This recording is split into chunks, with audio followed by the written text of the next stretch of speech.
माना पोलीस हद्दीत अवैध दारू विक्रीचा सुळसुळाट. कुरुम इथं कारवाई. 40 बाटल्यांसह तरुण ताब्यात.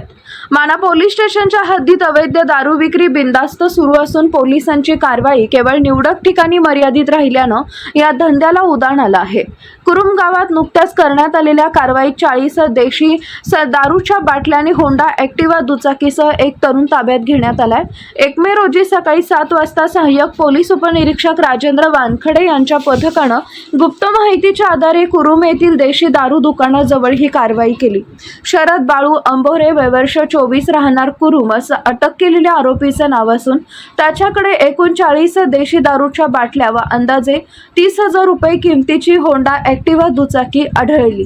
आरोपीकडे दारू विक्रीसाठी कोणताही परवाना नसल्याचं उघड झाले. दारूबंदी कायद्याअंतर्गत गुन्हा दाखल करण्यात आला असला तरी या वाढत्या अवैध व्यापारावर अंकुश ठेवण्यासाठी केवळ पोलिसांची नव्हे तर अबकारी विभागाची ठोस व सातत्यपूर्ण भूमिका आवश्यक आहे. मात्र सध्या तरी त्यांचा ठोस हस्तक्षेप दिसून येत नाही अशी टीका ग्रामस्थांमधून व्यक्त केली जाते. जनतेत नाराजी. या दारू व्यवसायामुळे कित्येकांचे संसार उद्ध्वस्त झाले असून पोलीस आणि प्रशासनानं या दिशेनं कठोर पावलं उचलण्याची नितांत गरज आहे अशी मागणी नागरिक करत आहेत.